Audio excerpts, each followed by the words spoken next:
This is Masters of the Market. I'm Johnson Andrews. And I'm Eric Clary. Let's get into it.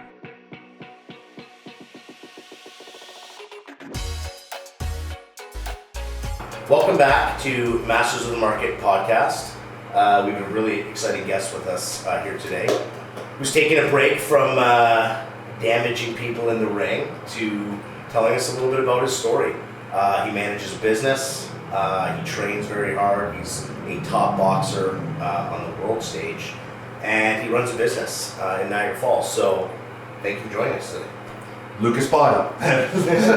Lucas Bahdi. Thank you for having me. Yeah, of course. So tell our audience a little bit about who you are, and we'll kind of go from there. Well, my name's Lucas Bahdi. I'm lightweight. I'm lightweight division, 135 pounds. Lightweight, heavy hands. Lightweight, heavy hands. Absolutely. Yeah. Born and raised in Niagara Falls, my hometown. I got my boys in Niagara, Ian Meyer, Tommy. Just heard retired jersey. Retired jersey, 2'6", the football field, absolutely best kick return in Canadian history. Love it. And then so boxing-wise though is what you're primarily known for. Absolutely. And then so with that, it's always interesting to talk to someone that excels at what they focus on. And for you, being ranked at the world stage is something that's a huge achievement and something locally that we probably haven't seen in a very long time, if not ever, right? Yeah. So your boxing background, did that start within your family? Did that start from you just being interested in it and then you did it on your own? Where exactly did that come from and when did you know that you were great at it? It just started just from me. Just like to fight. Wanted to be the best fighter. Yeah. And How old were you? when I started, 14. Yeah. Would that be considered late in terms of within boxing? Like, see all the kids working the pads now at a young age, but Yeah, in America, like these kids are in the gym at 5 years old, right? But I started with 2008. Yeah, I was grade 8. Okay. Grade 8, grade 9. And I knew when I wanted to take it serious was probably like grade 11. Got it. That's when I really cracked down and I actually stopped playing soccer and stopped playing hockey. Really kind of focus on it. Yeah, pick one sport. Was it a mix of, okay, I'm good at this, or was it a passion, or was it a combination of both? Like, I know you just mentioned you love to fight, but was there a component of I love to fight, but am I really a good enough fighter to compete at the level I wanted? Or are you someone who's like, I don't want to just do something to do it, I want to be the best? Yeah, absolutely. I just had the drive to be the best, and I felt I have the ability to do it, and that's what stuck me to it, right? Plus, I didn't have to worry about relying on anybody. It was me, right? So if something goes wrong, I can blame myself. Cool. It's extreme ownership at a young age, right? Where it's like, I can control this. If I want to apply myself, I'm going to be very good at it. And I think part of that would also relate nicely to your business, which we'll get into in a bit. So as you got into boxing though, how quickly do you move up rankings? How long? You've been doing it now for 15 years, right? Yeah. But was it an extreme rise to success, or just never really lost? Right? Are you undefeated? As a professional, undefeated. Right. 13-0 or 15-0? 15-0. So I'm not gonna say anything to piss us now off. you're now ranked at the world stage, right? Which is obviously so fucking cool. Yeah. But so when was it then that you started getting those bigger fights, and then now you continue to leverage that to more? Is that recent? Or? Yeah, pretty recent actually. I kind of had a different start to my career where I self-promoted myself in my first 10 fights. Really? Okay. Yeah, and I funded my whole career. I went out and got my own fights. I managed my career every day. Mm-hmm. And it wasn't until my 11th fight is when I started to take tougher fights. And I had actually 2 hand injuries. I broke both my hands. Jeez. Sorry? Which one? Where? What you break? Both. I broke, the, whatever you call that bone right there. Okay. Both hands. So I had 2 broken hands at the same time. Same time? Yeah, same time. It was a In disaster. fight or training? In a fight, I broke both hands. Still won though, right? Still pulled out the knockout. Somewhat worth it, I guess. But it was that's a whole story on its own. Yeah. When you have no hands in a fight, it's a scary thought. So even on its own, I'd love to hear more about it now. When I played hockey, I fought a little bit, wasn't good at it, wasn't great at it. I knocked out a couple times, maybe won a few, right? Yeah. But I was never in an environment where it's like okay, I cannot punch. And if I couldn't punch, I could just fall, right? And then the rest would come in and save me, right? Yeah. And if I lost, it doesn't really hurt. For you, you couldn't really turn anything away because if you stop fighting, there goes your record. Yeah.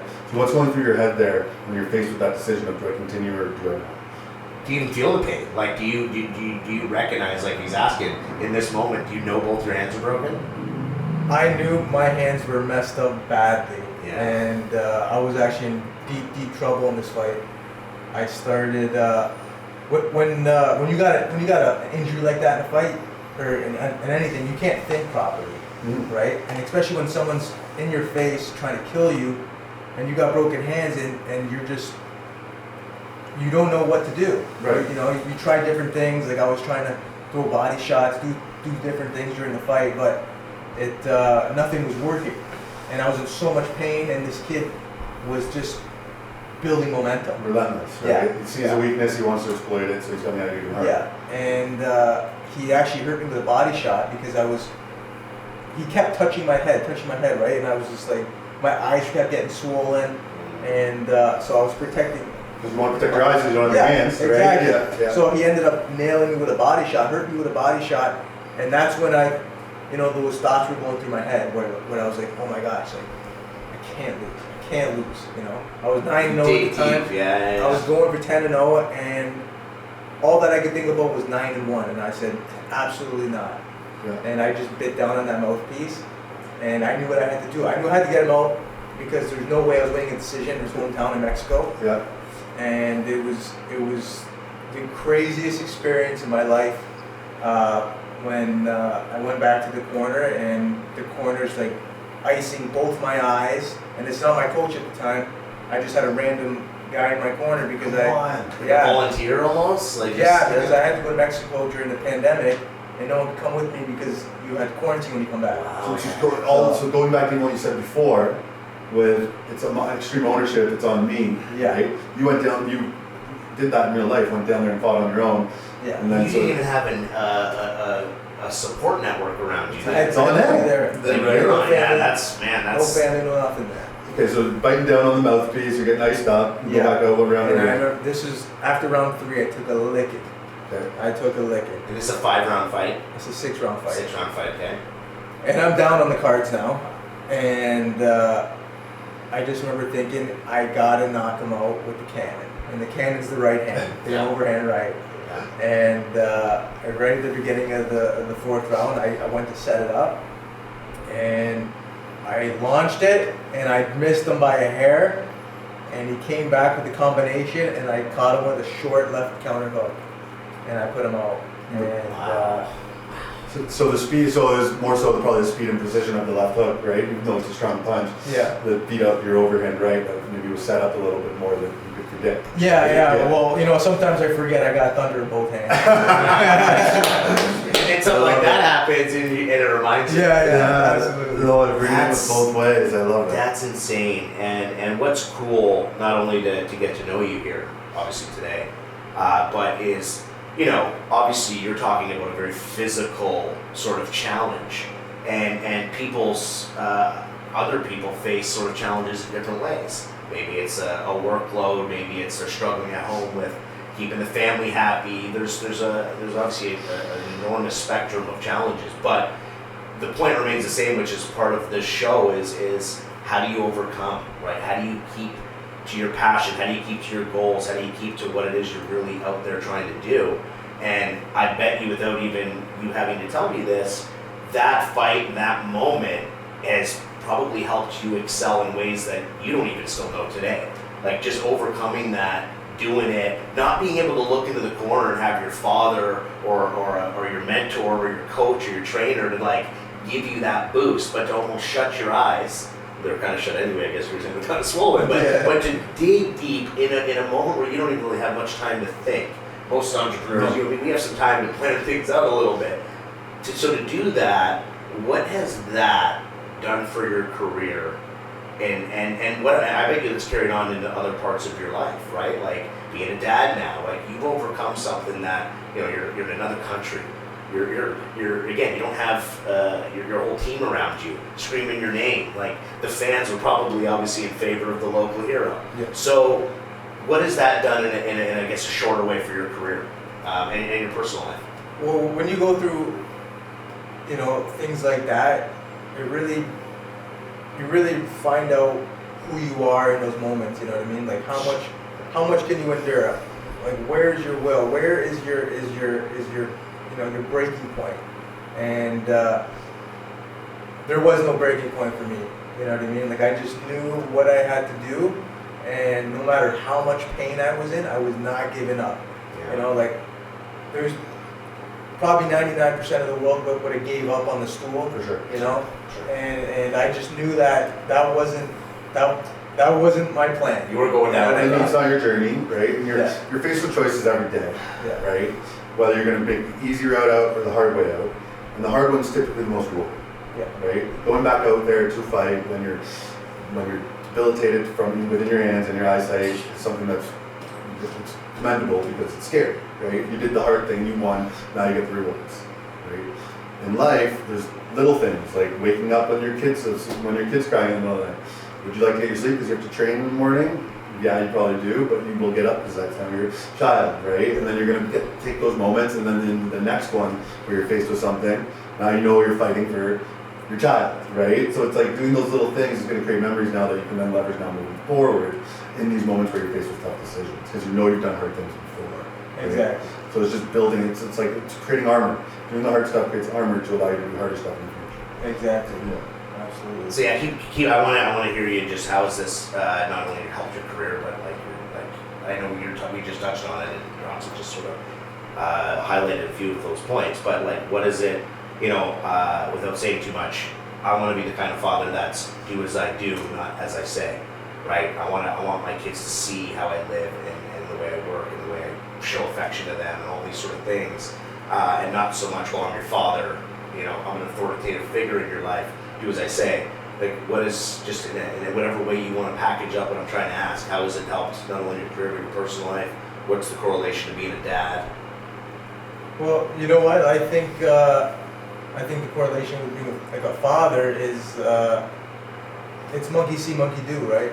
I mean, that's the way I grew up. I was always watching my parents work extremely hard, and I think they gave me that trait where you got to work if you want something.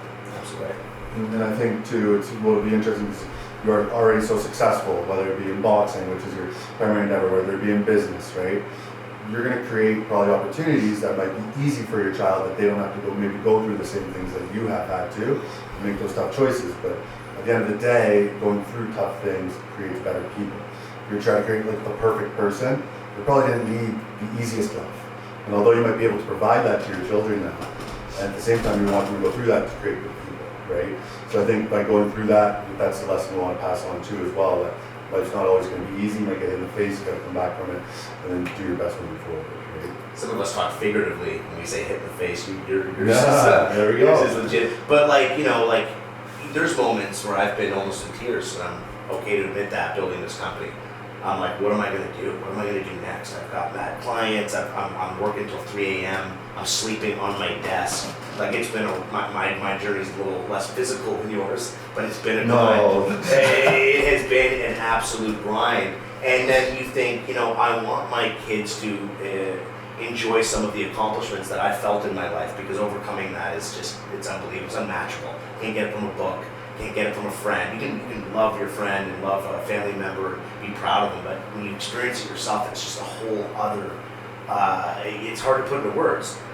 Can you imagine your son being in the ring doing what you did? Like, would you, how is that, and I'll say that I'll tee this up, those struggles, it's like, do I want my son to go through that? And the reason I'm asking this is you just said, we can protect our children a little bit and shield them. We don't want to shield them too much.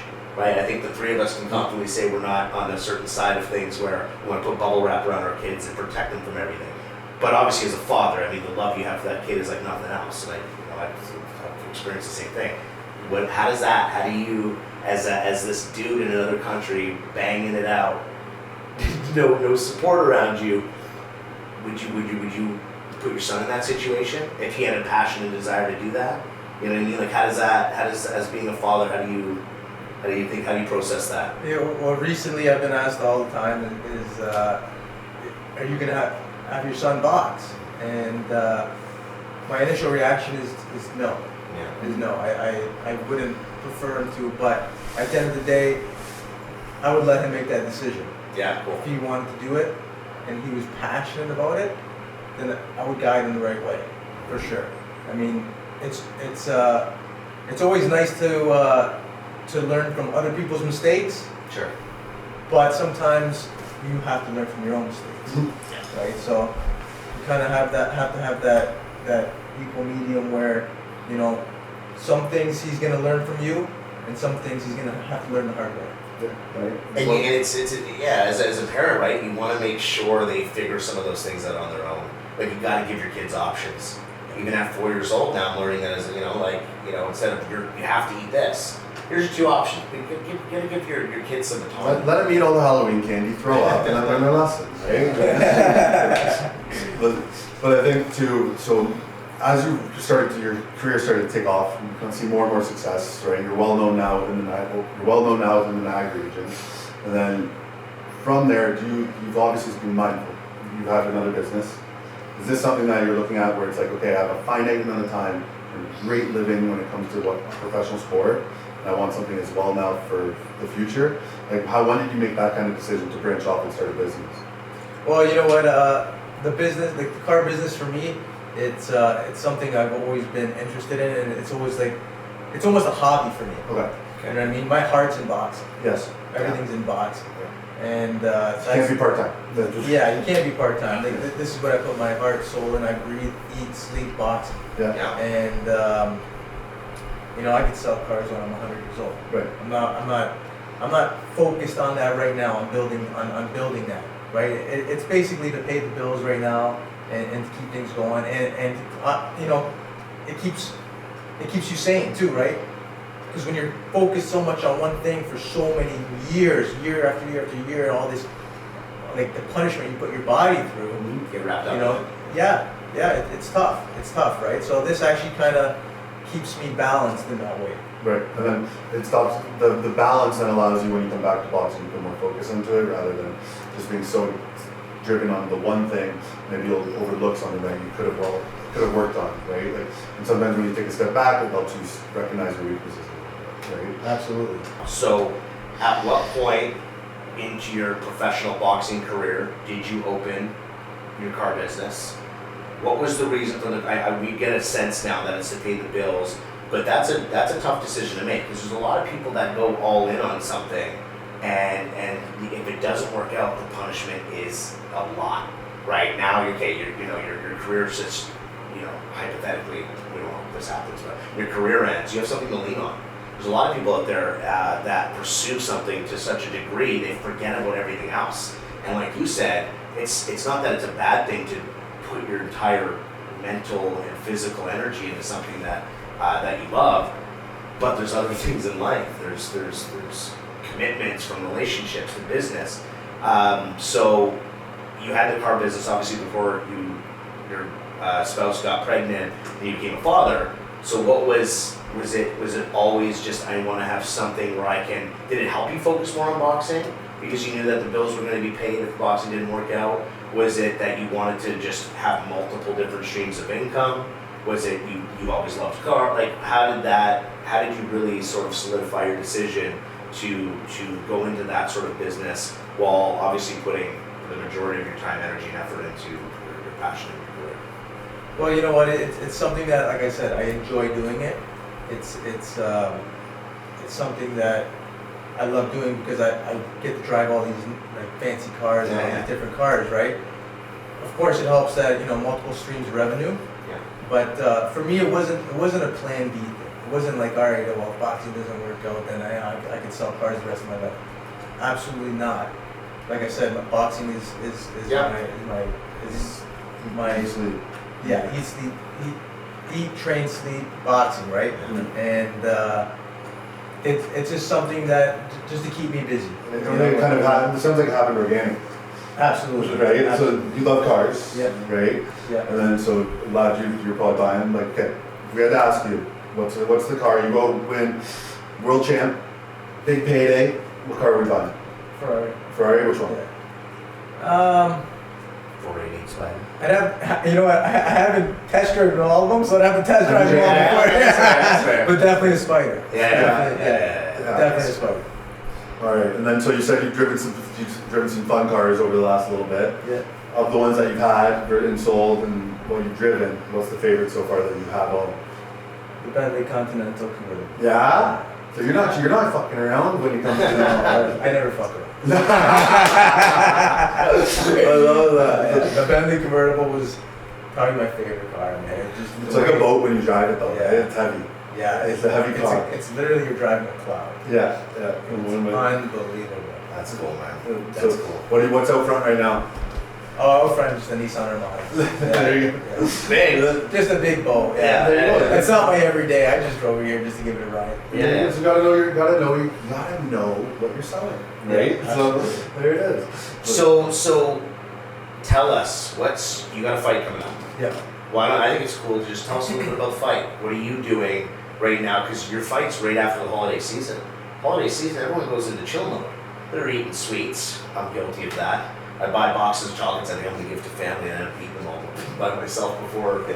Wait, I mean it's November. I'm crushing boxes. But anyways, what are you doing right now to prepare for that fight? Who is the fighter? How important is this fight? Obviously, you've got a clean record, so every fight at this point is got that degree of importance from an undefeated sort of record standpoint.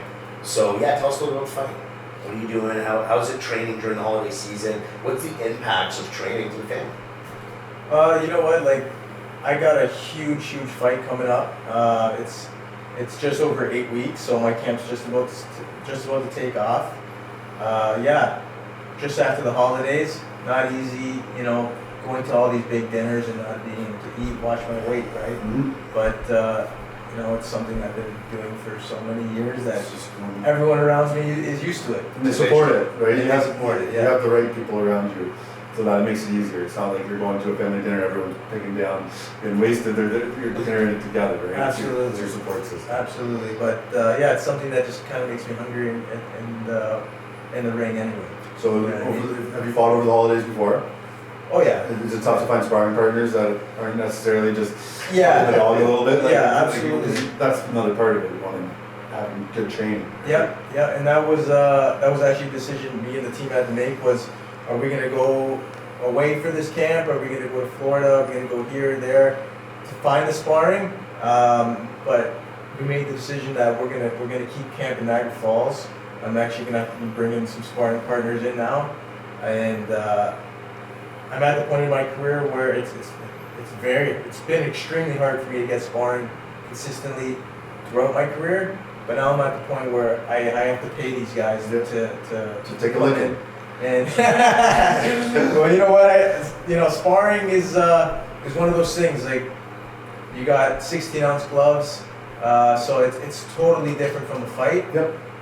In that aspect, where guys will be, more ballsy to come at me. But when I'm wearing 8-ounce gloves, it's a different story, right? Yeah, It's night and day when you're getting hit with a 16 fight glove to an 8-ounce or a 16-ounce sparring glove, right? So Right. it's different in that aspect where they're not going to be so inviting. Mhm. You know what I mean? I understand. What's the degree? Because obviously, I know enough. I've played sports for my life, and during practice and training, like, you want to test yourself and push yourself, but you also don't want to injure yourself. So what sort of percentage are you operating on? Is it more technical based during sparring sessions? Are you really sort of pushing your endurance, like from a boxer's point of view? Because I'm sure most of our audience don't have a background in boxing. What sort of, what does that look like? The efforts in training? Is there a strong? Have you been injured before during training sessions? Is it like I said? Is it more? Not gonna work. No, is it more technical based, or are you just seeing, like, tell me, you get what I'm saying? Yeah, the only way to learn how to fight and practice fighting is to fight. Let's get hit the fucking mouth. Absolutely, Right? absolutely. Yeah. Is every session going to be an all-out war? No. You're going to have some sessions where you're working on certain things, or it's more of a technical session. But as far as percentage-wise, you're basically trying to simulate a fight as best as possible. So Okay. you're going 95%, Okay. right? And then you're protected by the sparring gloves at the same time, right? Yeah, To an extent, somewhat. exactly. But- No, that's true. That's Yeah. true. But you're going uh, hard. It's just hopefully you aren't getting tagged. Or, Yeah. And then it's bad. And you're not, you catch someone with a good shot, you're not going to follow up with 3, 4, and 5. Yep. And it's also You're the not- sparring partners you bring in. Exactly. So Right. you're not going to be looking for knockouts in sparring, right? I mean, at least I'm not. Well, trying to do when that. it's your camp, you can knock out whoever you want. Yeah. Right? But if you're going in to spar with someone who's training, you're not going to try and knock out the guy who has a fight upcoming. Yeah. Right? Where's the fight? Niagara Falls Convention Center. It's here, Perfect. full time. Alright, so we gotta go. You know, through all the challenges and the sort of disciplinary parameters you've had to put put in place for yourself, you know, what have you experienced today? What advice could you give the audience, no matter whether it's a professional sport they're pursuing, boxing, building a business, trying to be a better father, a better husband, better, son, whatever it may be? What have you learned on this journey that is the most critical piece of information that you would like to share with people, that they could apply, and they could apply it the second they're done watching this episode? Well, it comes down to discipline.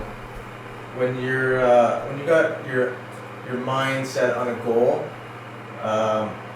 it's the little things you do leading up to that make the big difference.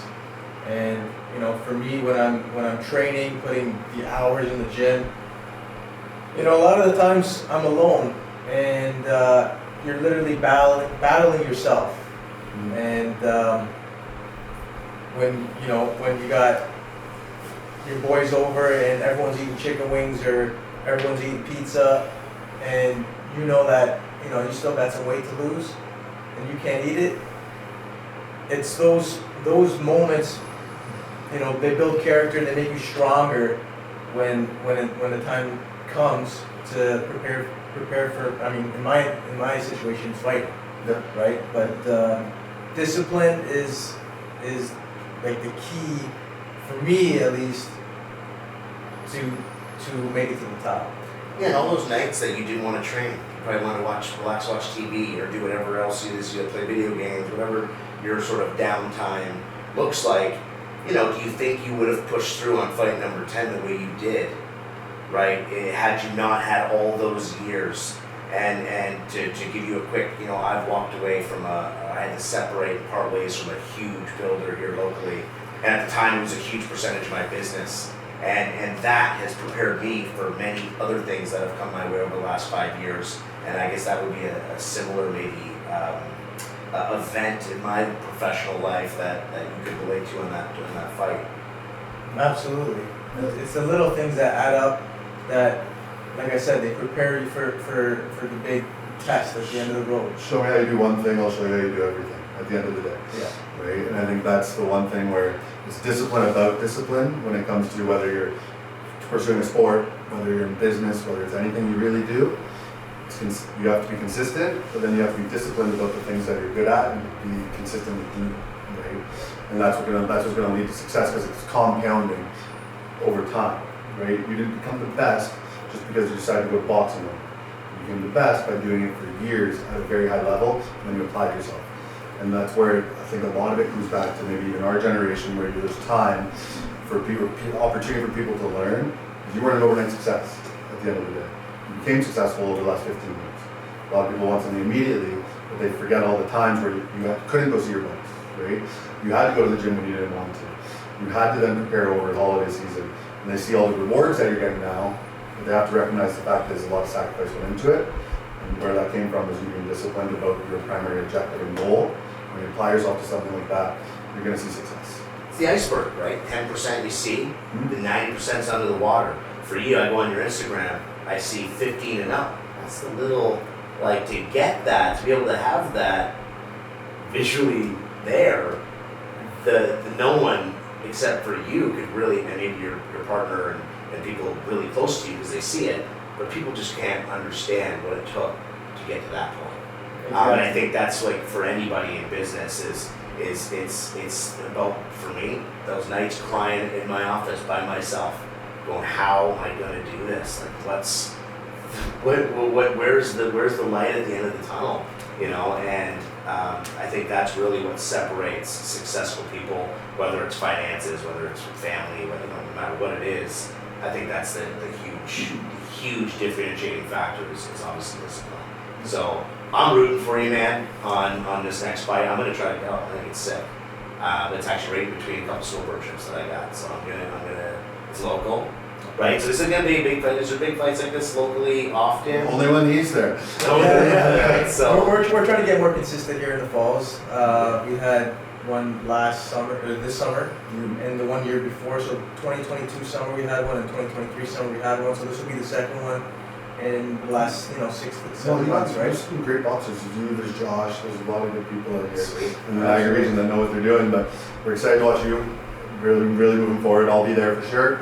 I appreciate you coming on, man, sharing your stories. I had goosebumps during your story in Mexico. So. Yeah, that's cool, man. I appreciate the real, authentic, raw experience. Thanks for sharing that with us today. Thanks for coming. My pleasure. Thank you guys. We will be back with more great guests like this coming soon, guys. So thanks for checking in with us today. And again, one more time, thanks so much for joining us. Thank you guys. Appreciate it.